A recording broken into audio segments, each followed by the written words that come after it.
आज इस वीडियो में हम लोग बात करेंगे महान क्रांतिकारी शहीद उधम सिंह जी के विषय में, जिन्होंने अपनी प्रतिज्ञा को पूरी करने के लिए 21 वर्ष तक इंतजार किया था। तो मैंने जो है सारा जो डिटेल है लिख दिया है आज बोर्ड पर, तो मैं लिखूंगा नहीं आज। तो इनके बारे में हम लोग जानते हैं। तो देखिएगा, जो उधम सिंह जी थे, इन्होंने क्या किया था, जालियांवाला बाग हत्याकांड के समय जो पंजाब का गवर्नर था ना, उसकी हत्या की थी इंग्लैंड में जाकर के, और उसके लिए इन्होंने 21 वर्ष तक इंतजार किया था। जो जालियांवाला बाग हत्याकांड है वो 1919 में घटित हुआ था, और उधम सिंह जी ने 1940 में पंजाब के गवर्नर को मारा था। बाद में इनको मृत्यु दंड दे दिया गया था। तो ये शहीद हो गए थे, और ऐसा नहीं है कि इन्होंने जो है किसी ग्रुप के साथ मिलकर के इस घटना को अंजाम दिया हो, इन्होंने अकेले इस काम को अंजाम दिया था। तो इनका जन्म कैसे हुआ, इनका मतलब जन्म स्थान कहां है, वो सारा कुछ हम लोग जानते हैं। तो देखिएगा, इनका जन्म हुआ था 26 दिसंबर 1899 को इनका जन्म हुआ था। पंजाब में इनका जन्म हुआ था। एक जिला है संगरूर जिला, यहां पर सुनाम गांव, संगरूर जिला के सुनाम गांव में 26 दिसंबर 1899 को इनका जन्म होता है। इनका जो मूल नाम था ना, वो था शेर सिंह। इनका जो असली नाम था, जो इनके माता पिता ने इनको दिया था, वो शेर सिंह था। उधम सिंह कैसे पड़ा, मैं ये आगे आप लोगों को बताऊंगा। देखिए, जो उधम सिंह थे, जिन्होंने इतने बड़े क्रांतिकारी घटना को अंजाम दिया, भारत के लोगों को एक तरह से प्रेरित भी किया, इनका जो शुरुआती जीवन था ना, बड़ा कष्टमय व्यतीत हुआ। इनकी जो माता थी, उनका निधन हो जाता है 1901 में माता जी का निधन हो जाता है। इसके बाद 1907 में इनके जो पिता हैं, उनका भी निधन हो जाता है। मतलब कि बचपन में ही इनके माता पिता का जो हाथ है, इनके ऊपर से उठ जाता है। 1901 में मात्र ये लगभग 2 वर्ष के रहे होंगे, 1.5-2 साल के, तब इनकी माता जी का निधन हो जाता है। 1907 में लगभग ये 8 वर्ष के थे, तब इनके पिता का निधन हो जाता है। इनके एक बड़े भाई थे, जो उधम सिंह जी थे, इनके एक बड़े भाई जी थे, जिनका नाम था मुक्ता सिंह। क्या नाम था? मुक्ता सिंह। मैं यहां लिख देता हूं, मुक्ता सिंह। अब ये जो मुक्ता सिंह थे, ये भी उतने बड़े थे नहीं, और इनके पिता की जो भी संपत्ति थी ना, उससे इनको बेदखल कर दिया जाता है। इन दोनों भाइयों को, उधम सिंह जिनका नाम था शेर सिंह, और इनके बड़े भाई मुक्ता सिंह, तो इन लोगों को जो है इनके पिता की जो भी संपत्ति रही होगी, खेत वगैरह, उससे इनको बेदखल कर दिया जाता है। अब इन दोनों भाइयों का भरण पोषण करने वाला, पालन पोषण करने वाला कोई भी नहीं होता है। तो ऐसी स्थिति में इन दोनों भाइयों को अमृतसर जो स्वर्ण मंदिर है, जहां पर जालियांवाला बाग हत्याकांड हुआ था, तो अमृतसर के एक अनाथालय में इन दोनों भाइयों को शरण लेना पड़ता है। तो दोनों का जो आगे का जो जीवन है, वो इस अमृतसर के अनाथालय में गुजरता है। तो यहीं इनकी जो है पढ़ाई लिखाई होती है। जो शेर सिंह हैं, उनको यहीं पर उधम सिंह नाम दिया जाता है। तो इनका उधम सिंह नाम कहां मिला इनको? अमृतसर अनाथालय में। वहीं इनके जो बड़े भाई थे ना, मुक्ता सिंह, इनको नाम दिया गया साधु सिंह। कहां पर? अमृतसर के अनाथालय में। तो यहां पर इनका जीवन व्यतीत होता है, और अब जो है लगभग सब कुछ ठीक ठाक चल रहा होता है। लेकिन इसी बीच उधम सिंह जी के जीवन में एक और विपदा आ जाती है। क्या होता है? उनके जो बड़े भाई साहब है ना, ये जो मुक्ता सिंह हैं, 1917 में इनका भी निधन हो जाता है। देखिएगा, माता पिता उनका साया सर से उठ गया, मतलब कि माता पिता चले गए, उसके बाद फिर बड़े भाई साहब भी चले गए। तो जो उधम सिंह हैं, वो बिल्कुल अकेले हो जाते हैं, एक तरह से टूट जाते हैं पूरी तरह से, कि भाई क्या करूं, माँ चली गई, पिता चले गए, भाई चले गए, इस टाइप से। लेकिन इसके बावजूद भी वो जो है हिम्मत नहीं हारते हैं, अपने आप को संभालते हैं। अब क्या होता है कि ये वयस्क हो चुके होते हैं, तो सन 1919 में अनाथालय छोड़ देते हैं। तो लगभग इस समय ये 20 वर्ष के हो चुके थे, मतलब इस लायक हो चुके थे कि वो अपना कमा धमा करके खा सकते हैं। तो अनाथालय वाले जिंदगी भर नहीं रखेंगे, वो जो है फिर अपना, इनका जो काम था पढ़ाना लिखाना, वो सब इनको किया गया। तो उधम सिंह जो है 1919 में अनाथालय छोड़ देते हैं। इसके बाद वो क्या करते हैं, एक क्रांतिकारी संगठन में सदस्य बन जाते हैं। मतलब कि क्रांतिकारियों के साथ मिलकर के भारत माता के स्वतंत्रता के लिए कार्य करना शुरू कर देते हैं। अब इसी बीच पंजाब में। अच्छा, इन्होंने ना, जो उधम सिंह थे, इन्होंने अपना नाम रख लिया था राम मोहम्मद सिंह आजाद। देखो, राम मोहम्मद सिंह आजाद। इसमें राम हिंदुओं का है, मोहम्मद मुसलमानों का है, सिंह किन का है? सिखों का है। तो भारत में जो तीन प्रमुख धर्म हैं, हिंदू हो गए, मुस्लिम हो गए, सिख हो गए, तो इन तीनों का नाम इसमें है। तो जो उधम सिंह थे ना, ये सर्वधर्म समभाव के प्रतीक माने जाते थे। मतलब ये हिंदू, मुस्लिम, सिख, ईसाई किसी में भी किसी प्रकार का भेद नहीं करते थे, सबको ये समान मानते थे, कोई जाति पाति धर्म वगैरह उसमें विश्वास नहीं करते थे, सब जो है ऊपर वाले के संतान है, इस टाइप से इनका मानना था। देखिए, शुरू में इनके जो माता पिता चल बसे, बेचारों को अनाथालय में, वहां जो भी अलग अलग धर्म के लोग रहे होंगे, जरूरी थोड़ी है कि वो अनाथालय में खाली सिख ही लोग रहे होंगे, मुसलमान भी रहे होंगे, हिंदू भी रहे होंगे जिन्होंने इनका लालन पालन किया होगा। तो इसी कारण से ये जो है सभी धर्मों को समान समझते हुए सर्वधर्म समभाव के प्रतीक बन जाते हैं और अपना नाम क्या रख लेते हैं? राम मोहम्मद सिंह आजाद। आपसे पूछा जा सकता है कि किस क्रांतिकारी ने यह नाम रखा था? तो उधम सिंह जी ने। अब 1919 में, जिस वर्ष इन्होंने अनाथालय छोड़ दिया था, उसी वर्ष भारत में एक बहुत ही मतलब एक क्रूर घटना घटित होती है, जालियांवाला बाग हत्याकांड। जालियांवाला बाग हत्याकांड ये घटित हुआ था 13 अप्रैल 1919 को। कब? 13 अप्रैल 1919 को पंजाब। देखिए क्या था कि जो रौलट एक्ट वो पारित हुआ था। वैसे मैंने जालियांवाला बाग पर डिटेल में वीडियो बनाया हुआ है, उस पर मैं ज्यादा नहीं जाऊंगा, फिर भी थोड़ा सा मैं बताऊंगा। अंग्रेजों ने क्या किया? रौलट एक्ट पारित किया। रौलट एक्ट एक ऐसा एक्ट था जिसके तहत किसी भी भारतीय को केवल संदेह के आधार पर गिरफ्तार किया जा सकता था, केवल संदेह के आधार पर। उसके लिए किसी प्रकार के वारंट नहीं जारी किया जाएगा, केवल उसको जो है उठा लिया जाएगा, केवल संदेह के आधार पर उस पर जो है मुकदमा चलाया जाएगा। लेकिन उस व्यक्ति को वकील करने का अधिकार नहीं होगा, दलील करने का अधिकार नहीं होगा, वो किसी न्यायालय में अपील भी नहीं कर सकता। तो एक तरह का ये काला कानून था और उस समय के लोगों ने इसको काला कानून की संज्ञा दी। न वकील, न दलील, न अपील, इस टाइप से जो है लोगों ने कहा। और इसका जो है पूरे देश भर में विरोध हुआ, स्पेशली पंजाब में इसका काफी विरोध हुआ। महात्मा गांधी जी उस समय भारत पहुंच चुके थे, 1915 में आ गए थे ना, तो उन्होंने जो है 6 अप्रैल 1919 को रौलट एक्ट के विरुद्ध एक देशव्यापी हड़ताल चलाया। और वो जो है पंजाब भी आने वाले थे, लेकिन पंजाब में प्रवेश करने से उनको रोक दिया जाता है, बंबई भेज दिया जाता है। अब जो है सारा दारोमदार पंजाब के जो स्थानीय नेता होते हैं उनके ऊपर आ जाता है। पंजाब के 2 स्थानीय नेता थे जो वहां बहुत ज्यादा लोकप्रिय थे। एक थे डॉक्टर सत्यपाल, दूसरे थे डॉक्टर सैफुद्दीन किचलू, जिनका कि पंजाब के लोगों पर विशेष प्रभाव था। वहां के लोग इन नेताओं को काफी स्नेह करती थी। तो जो अंग्रेज हैं इन दोनों नेताओं को गिरफ्तार कर लेते हैं। तो इससे जो है पंजाब में माहौल काफी खराब हो जाता है। लोग जो हैं इन गिरफ्तारियों के विरुद्ध, मतलब डॉक्टर सत्यपाल और डॉक्टर सैफुद्दीन किचलू, इन दोनों को गिरफ्तार किए जाने के विरुद्ध जुलूस निकालते हैं। स्पेशली जो अमृतसर है वहां पर भी जो है काफी जुलूस वगैरह निकाला जाता है। और एक इसी तरह का ये जो गिरफ्तारी हुई थी डॉक्टर सैफुद्दीन, डॉक्टर सत्यपाल किचलू, इसका विरोध करने के लिए और आगे की रणनीति बनाने के लिए 13 अप्रैल 1919 के दिन, उस दिन ना बैसाखी का त्योहार भी था, तो काफी सारे लोग वहां जुटे हुए थे। तो सभा की जाती है जालियांवाला बाग में। अब क्या होता है, इस समय जो अमृतसर शहर है वहां का प्रशासक था, वहां की जिम्मेदारी जनरल आर डायर, ये एक सैन्य अधिकारी था, इसको सौंपा गया था। और पंजाब प्रांत का गवर्नर था माइकल ओ डायर। पंजाब प्रांत का गवर्नर था, ये ध्यान रखेंगे, ये पंजाब प्रांत का गवर्नर था माइकल ओ डायर। और अमृतसर शहर की जिम्मेदारी थी जनरल आर डायर के ऊपर। तो जो अमृतसर का जो प्रशासक होता है जनरल आर डायर, ये क्या करता है, अपने सैनिकों को लेकर के जालियांवाला बाग में पहुंच जाता है 13 अप्रैल 1919 के दिन।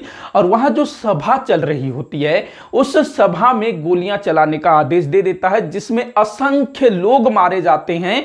उस समय की ब्रिटिश सरकार ने दावा किया कि इस हत्याकांड में केवल 379 लोग ही मारे गए और लगभग 1200 घायल हुए, ऐसा उस समय की ब्रिटिश सरकार कहती है। लेकिन काफी सारे भारतीय लोगों ने अपने हिसाब से वहां पर जांच पड़ताल किया तो वहां पर बहुत बड़ी संख्या बताई, कोई 1000 बताता है, कोई उससे ज्यादा भी बताता है कि इतने सारे लोग मारे गए होंगे। वहां पर 20 से 25 हजार की संख्या में लोग जुटे थे। और ये जो उधम सिंह थे ना, शहीद उधम सिंह, ये इस घटना के प्रत्यक्षदर्शी थे, मतलब कि ये उस समय वहां मौजूद थे। भाई ये अमृतसर के थे और क्रांतिकारियों के साथ मिलकर के कार्य कर रहे थे, तो इस तरह का सभा हो रहा है तो उसमें तो जरूर सम्मिलित होंगे ना, तो ये इस घटना के प्रत्यक्षदर्शी थे। अब क्या होता है, ये घटना जब होती है, जनरल आर डायर मस्त अपना काम निपटा करके चल देता है अपने दफ्तर में। उसके बाद फिर जो माइकल ओडायर है, जो कि पंजाब का गवर्नर है, मतलब कि इसका हेड है, जनरल आर डायर का हेड है माइकल ओडायर। तो माइकल ओडायर को जब पता चलता है इस घटना के बारे में, तब वो बोलता है कि जनरल आर डायर को कि तुम्हारा कार्य जो है ठीक है, गवर्नर इसको स्वीकार करता है। मतलब कि ये जो माइकल ओडायर है, ये क्या बोलता है कि मैं तुम्हारे कार्य का समर्थन करता हूं, तुमने अच्छा किया। अब इस घटना के बाद ब्रिटिश सरकार के ऊपर दबाव बनता है, तब वो क्या करती है, एक कमेटी गठित करती है, हंटर कमेटी, इस घटना की जांच के लिए। और ये जो कमेटी है, ये जनरल आर डायर को दोषी करार देती है और इसको जो है दिखावे के लिए नौकरी से निकाल दिया जाता है और उसको भारत से बाहर लंदन भेज दिया जाता है, वापस उसके घर भेज दिया जाता है। अब यहां पर जो माइकल ओडायर है, जो कि पंजाब का गवर्नर है, आप खुद सोचिए, इतनी बड़ी घटना, मतलब कि हजारों की संख्या में लोग वहां मारे गए, घायल हुए, इतनी बड़ी घटना के विषय में इसको तो अवश्य जानकारी रही होगी, इसके ही तो इशारे पर हुआ रहा होगा ना, वहां का वो गवर्नर था। उसके बाद ये बोलता है कि मुझे तुम्हारा काम ठीक लगा, गवर्नर इसको स्वीकार करता है, तो इसको जो है ब्रिटिश सरकार उस समय की सभी दोषों से मुक्त करती है कि गवर्नर जो है इस मामले में इसका कोई दोष नहीं है। तो यहां पर जो उधम सिंह हैं, वो फिर शपथ लेते हैं कि इस घटना के लिए जो भी जिम्मेदार है, तो यहां पर जो उधम सिंह हैं, इस घटना के लिए माइकल ओडायर को जिम्मेदार ठहराता है, क्योंकि भाई गवर्नर होने के नाते यही तो सारा कुछ ऑर्डर दे रहा था होगा ना। देखो, इस घटना में जिन भी सिपाहियों ने गोली चलाया, क्या वो इसके जिम्मेदार थे? हाँ, थोड़े बहुत जिम्मेदार होते हैं कि वो ये कह सकते थे कि वो आदेश नहीं मानते, ज्यादा से ज्यादा क्या होता, उनको नौकरी से निकाल दिया जाता। लेकिन वो भी क्या करे, उनको अपने ऊपर के अधिकारियों की बात माननी है। वैसे ही ये जो आर डायर है, किसके अंडर था, माइकल ओडायर के अंडर था, मतलब इसके कारण जो है ये सारा कुछ घटनाक्रम हुआ था। तो उधम सिंह शपथ लेते हैं कि जालियांवाला बाग में मेरे भाई बंधुओं को जिसने मारा है, मैं उसको जो है जरूर सबक सिखाऊंगा। मतलब कि माइकल ओडायर को, ध्यान रखेंगे, माइकल ओडायर को मारा था, न कि जनरल आर डायर को। और गोलियां चलाने वाला कौन था, जनरल आर डायर, इसने आदेश दिया था, ये सैनिकों को लेके गया था। और इसके ऊपर कौन था, माइकल ओडायर, ध्यान रखेंगे इसको, माइकल ओडायर पंजाब का गवर्नर, उसके बाद जनरल आर डायर ये अमृतसर का प्रशासक। देखो, अभी जैसे कि मान लो एक राज्य है, राज्य में कौन होता है, मुख्यमंत्री, वही सबसे बड़ा होता है ना। जिला में कलेक्टर होता है, बाकी विधायक होते हैं मुख्यमंत्री के नीचे, इस टाइप से चलता है ना, वैसे ही। अब यहां पर एक चीज आप लोग नोट करिएगा, ध्यान दीजिएगा, जो उधम सिंह है, देखिए उनका जो पूरा परिवार है वो लगभग खत्म हो चुका है, लगभग क्या, खत्म ही हो गया है। 1901 में उनकी माताजी का निधन हो गया, 1907 में उनके पिता चल बसे, 1917 में उनके बड़े भाई चल बसे, उनका पूरा परिवार जो है खत्म हो गया है। लेकिन उधम सिंह वो जो कि सर्वधर्म समभाव में विश्वास करते हैं, खुद का नाम राम मोहम्मद सिंह आजाद रख लिया, उन्होंने पूरे भारतवर्ष के लोगों को अपना परिवार मान लिया, अपना भाई बंधु मान लिया, पूरे भारतवर्ष के लोगों को। और जब भारतवर्ष के किसी एक हिस्से में इस तरह की घटना हुई, तो जो उधम सिंह है ये तिलमिला गए कि तुमने मेरे परिवार के लोगों के साथ ऐसा किया कैसे, इस टाइप से। तो इनका जो खून है बिल्कुल खौल जाता है, शपथ लेते हैं, प्रतिज्ञा लेते हैं कि जब तक मैं इसको मार न डालूं मैं शांत नहीं बैठूंगा। अब जो है, जो ये माइकल ओडायर 1919 के बाद इसको जो है पंजाब के गवर्नर पद से हटा दिया जाता है, क्योंकि थोड़ा सा विरोध वगैरह हो रहा था इस कारण से। अब जो उधम सिंह हैं ये क्या करते हैं, अपनी प्रतिज्ञा को पूरी करने के लिए इसका पीछा करना शुरू कर देते हैं कि ये कहां मिलेगा, कहां जाकर के इसको मारूं, इस तरह से। और इनका साथ यहां कोई नहीं दिया था, ध्यान रखेंगे, मतलब कुछ लोगों ने साथ दिया रहा होगा, लेकिन कोई स्पेशल इन्होंने संगठन को ज्वाइन नहीं किया था इस काम के लिए। मतलब कि कोई क्रांतिकारी संगठन के साथ मिलकर के उन्होंने इस घटना को अंजाम दिया, ऐसा नहीं है। इन्होंने खुद चुपके चुपके से, जैसे कि मदन लाल ढींगरा ने क्या किया था, 1908 में उन्होंने उसको मारा था ना, क्या नाम था, करजन वायली, उसकी हत्या की थी। और वहां पर भी जो है किसी को पता नहीं था कि ये मदन लाल ढींगरा इस तरह की घटना को अंजाम देने वाले हैं। तो अब यहां पर उधम सिंह क्या करते हैं, ये अपना नाम बदल बदल करके, मतलब कि विभिन्न नामों से ये अफ्रीका, नैरोबी, ब्राजील और अमेरिका जाते हैं। अफ्रीका जाते हैं पहले, उसके बाद नैरोबी, उसके बाद ब्राजील, उसके बाद अमेरिका, विभिन्न नामों से नाम बदल बदल करके। उसके बाद 1934 में ये जो है लंदन पहुंचते हैं। कब? 1934 में ये लंदन पहुंचते हैं और वहां पर 9 एल्डर स्ट्रीट कमर्शियल रोड, यहां पर एक मकान किराए पर लेते हैं। आपसे पूछा जा सकता है लंदन कब पहुंचे, तो 1934 में। और 9 एल्डर स्ट्रीट कमर्शियल रोड, यहां पर एक मकान किराए पर ले लिया, वहां रहने लगे। वहां घूमने फिरने के लिए एक कार खरीद लिया। घूमने फिरने मतलब अपना मनोरंजन के लिए नहीं, ये जो माइकल ओडायर है इसके बारे में पता लगाने के लिए, एक सुविधा हो जाए, नहीं तो भाई उनको गाड़ी जो है किराए पर लेकर के जानी पड़ेगी। तो इससे अच्छा इन्होंने ये किया कि एक गाड़ी खरीद ही लिया जाए, कि जैसे ही पता चले वैसे ही अपना गाड़ी निकालो, इसके पास पहुंच जाओ। तो एक गाड़ी खरीद लिया इन्होंने, कार। इसके अलावा एक रिवॉल्वर भी इन्होंने खरीद लिया। भाई मारने के लिए हथियार चाहिए ना, तो एक रिवॉल्वर खरीदा, एक कार खरीदा। और वहां पर जो है माइकल ओडायर को मारने के लिए एक उचित अवसर की तलाश में थे। ये अवसर उनको मिलता है, ये मौका उनको मिलता है 13 मार्च 1940 को। इस दिन जो है लंदन के कॉक्सटन हॉल, लंदन में एक हॉल है कॉक्सटन हॉल, यहां पर ना एक मीटिंग हो रही थी, एक सभा हो रही थी। वो सभा किसकी हो रही थी वो आप लोग याद रखिएगा, royal central Asian society, royal central Asian society, उसकी यहां पर मीटिंग हो रही थी, रॉयल सेंट्रल एशियन सोसाइटी। तो ये कॉक्सटन हॉल में उसकी सभा हो रहा था, मीटिंग हो रहा था, लंदन में था ये चीज। हाँ, अब जो माइकल ओडायर है ये भी जो है यहां पर स्पेशल गेस्ट के रूप में बुलाया गया था, प्रमुख वक्ता के रूप में उसको वहां पर अपना वक्तव्य देना था। अब यहां पर जो है उधम सिंह भी पहुंच जाते हैं अपना रिवॉल्वर लेके, अपना कार वगैरह लेके, भाई खरीदा है कार ताकि जल्दी पहुंच सके। तो ये जो है समय से पहले पहुंच जाते हैं, समय से पहले पहुंच जाते हैं 13 मार्च 1940।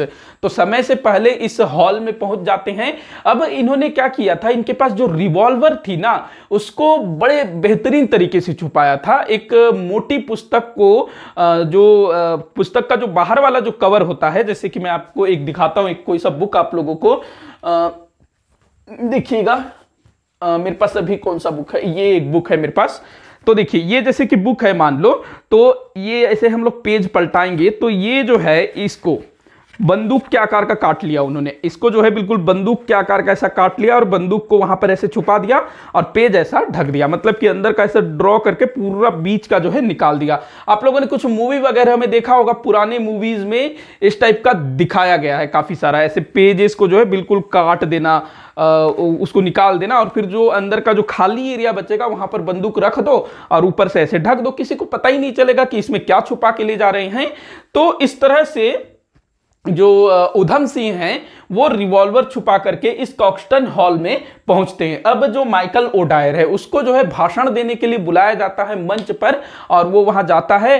अब जो जो उधम सिंह है उसके लिए यही बड़ा अच्छा मौका था, तो वो जो है अपने आप को दीवार के पास खड़ा कर लेते हैं और वहां से अपनी रिवॉल्वर निकालते हैं और सीधा जो है इसको गोलियां मार देते हैं और ये वहीं पर ऑन द स्पॉट इसकी डेथ हो जाती है। अब यहां जो उधम सिंह है वो भाग भागते नहीं है, वो अपने आप को गिरफ्तार कर देते हैं। बोलते हैं कि भाई मैं जिस काम के लिए, जिस उद्देश्य से यहां आया था, जिस उद्देश्य से मैं जी रहा था, वो काम अब पूरा हो गया, अब आप जो करना चाहें कर दो। तो वो गिरफ्तारी दे देते हैं अपना। इसके बाद इनके ऊपर जो है मुकदमा चलाया जाता है, मुकदमा चलता है इनके ऊपर और इनको जो है हत्या का दोषी ठहराया जाता है। और 31 जुलाई 1940 को इनको लंदन में मृत्यु दंड दिया जाता है। कहां पर इनको मृत्यु दंड दिया गया था, तो वो आप लोगों को याद रखना है, पेंटन विले जेल। मैंने यहां लिखा नहीं है, मैं लिख देता हूं, इस तरफ लिखते हैं पेंटन विले जेल, पेंटन विले जेल। इसी पेंटन विले जेल में ना वो जो मदन लाल ढींगरा है, जिन्होंने कर्जन वायली की हत्या की थी, उनको भी इसी पेंटन विले जेल में मृत्यु दंड दिया गया था। तो आपसे पूछा जा सकता है कि भारत के किन क्रांतिकारियों को लंदन में या फिर भारत के बाहर विदेश में मृत्यु दंड दिया गया था। तो एक तो भाई उधम सिंह हैं, इनको 31 जुलाई 1940 को मृत्यु दंड दिया गया था। और मदन लाल ढींगरा, उनको भी इसी जेल में लंदन में मृत्यु दंड दिया गया था। ध्यान रखेंगे इस चीज को। तो आज का जो टॉपिक है यहीं पर समाप्त होता है। आप लोगों को शहीद उधम सिंह की ये स्टोरी जानकर बड़ा अच्छा लगा होगा और यहां से जो है कुछ कुछ चीजें पूछी भी जाती है, तो उसको आप लोग नोट करके रखिएगा। अगर आप इसका स्क्रीनशॉट लेना चाहें तो आप ले सकते हैं। काफी सारे बच्चे बाद में नाराज होते हैं कि सर आप बोर्ड पर लिखते तो हो लेकिन आप साइड नहीं होते हो, थोड़ा साइड हटा करिए ताकि हम जो है उसका स्क्रीनशॉट ले लें। तो आप लोग ले लीजिएगा स्क्रीनशॉट। तो इसी के साथ वीडियो यहीं पर समाप्त होता है। वीडियो को जितना हो सके उतना आप लोग शेयर करिएगा और वीडियो को आखिर तक देखने के लिए बहुत बहुत धन्यवाद।